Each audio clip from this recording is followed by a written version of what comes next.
Goku again, yo everyone, the Starlight Let's Player is here. So I had plans on doing a playthrough of Skullgirls' second encore after doing Puyo Puyo Tetris 2, and I still plan on doing that. However, a few days ago, the official Skullgirls Twitter account announced a major update on Skullgirls' second encore, Skullgirls Mobile, and the digital art compendium. And man, this update really changed everything. Here's what it says. As part of a global Skullgirls content update, we have adjusted several art assets in Skullgirls Mobile, Skullgirls Second Encore, and the digital art compendium on all platforms. You can read the full details and rationale behind these changes here. And if you click on the link, it will direct you to the forum where they give more details on the update. Hey everyone, as many of you know, Skullgirls has had a long and colorful history shaped by a variety of contributors over the years. As we look ahead towards the future of Skullgirls, we have reflected upon past decisions regarding certain content that has undermined the many things that make Skullgirls truly unique and special. As such, as part of our most recent rounds of updates across all platforms, console and mobile, we have decided to make some changes to certain legacy content in the spirit of better reflecting our values and our broad vision for Skullgirls moving forward. Below is an overview of many of those changes and some insight into our rationale for the adjustments. And let me tell you, the word bad isn't going to be enough to describe this update. But before we continue, if you like content like this where I do discussions and let's plays on video games, be sure to hit the subscribe button and click that bell so you won't miss out on any new gaming videos I upload. Now let's continue. So the first change they've made is allusions to real world hate groups. While the Renora family and the Black Eagles were always intended to evoke imagery from an oppressive military regime, we felt that the way that manifested, most notably via red armbands, flags, and symbolism, was too close for comfort, especially given the unfortunate reality that some of these hate groups are still active in various respects to this day. As such, you will notice that Egret soldiers no longer feature armbands and that the heraldry of the Black Egrets organization has also been adjusted. This is a holistic pass that applies to in-game frames, concept art, story mode art, and more. So they removed the red armbands and symbols from the Black Egrets, both in-game as well as the concept, story mode art, etc. Now, the second change is obviously the biggest change of them all. This is probably the biggest controversial change that they've made. Now, the second thing is character sexualization and agency. While Skullgirls is no stranger to characters that confidently express their sexuality, there are instances in the game where characters are fetishized and or have sexualization imposed upon them. This includes a few depictions of unwanted predatory behavior, particularly towards younger characters. While alluding to some of this can be narratively meaningful, we have made a number of small adjustments throughout the game to ensure that this content is less exploitative, i.e. the opening affiliate story mode. And as you can see on the screen, this is how they used to look on the left, and this is how they used to look on the right. This is just a comparison between the two images, as well as some other images which I'll show. So as you can see, they're now toning down the fan service centered around the character Philia, and I'm sure there's going to be more official art as well as story mode art that's been edited alongside those. But let's continue on. Racial sensitivity. While there are numerous playful references to pulpy themes that we feel respectively allude to certain stereotypes, the sexapellation voiceover pack, we have made adjustments to some content that we believe to be in poor taste, references to racial violence in Big Band's story. This is also controversial as well, because they removed the scene where Big Band gets betrayed by his former colleagues and was left for dead. Now, a huge red flag on their end, because that scene has, to me, it has nothing to do with racial sensitivity. Now, they then close out this post by saying this.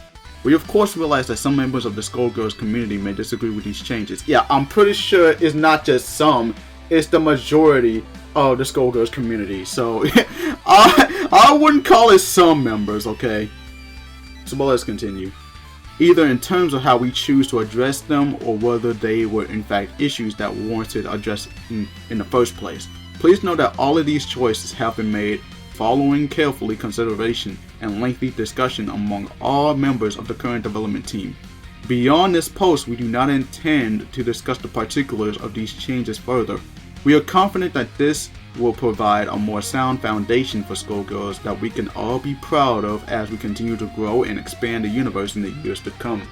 Needless to say, thank you all so much for your support over the... Yeah, I'm not reading all of that, okay? This closing thought is nothing but full bullshit in my opinion, okay?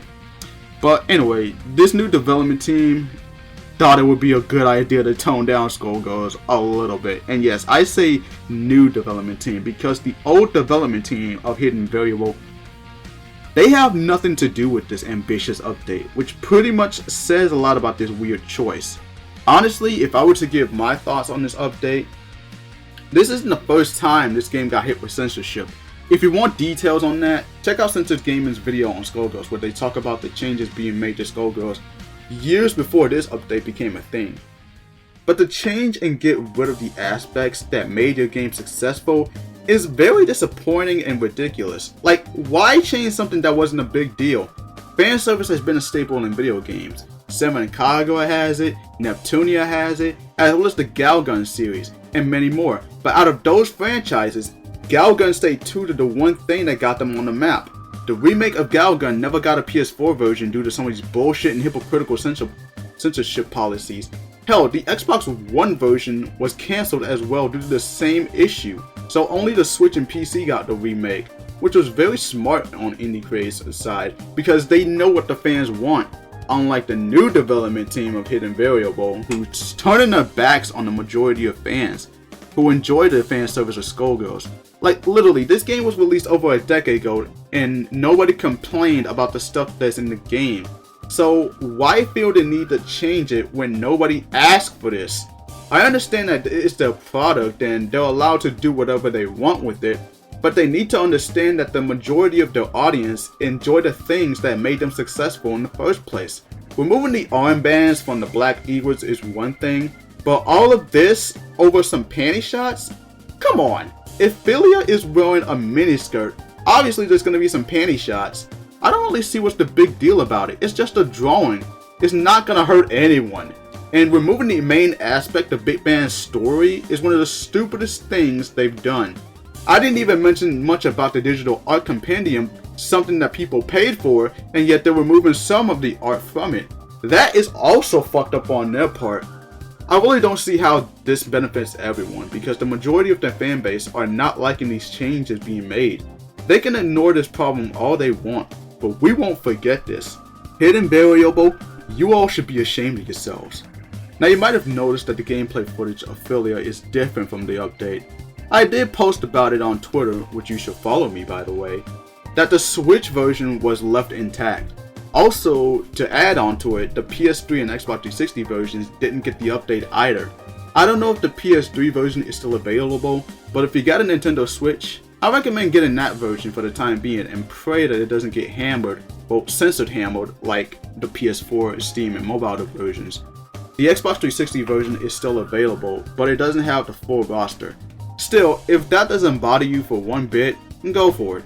Now, as for myself, I'm still going to enjoy Skullgirls, and I do plan on doing a playthrough of the game soon, but I'll only do the Switch version since it hasn't been hit with the censor hammer, and hopefully it doesn't. Now, let me know what you all think about this decision. Do you agree or disagree with these changes? Personally, I don't hate Hidden Variable, and I'm not turning my back on this game. I do, however, disagree with these changes though. But anyway, thanks so much for watching the video till the end. Hope you all enjoyed. Be sure to subscribe, hit the bell, and leave a like on the video as well.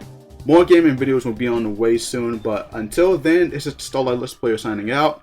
As always, Goki Genyo, and have a star-tastic day, everyone.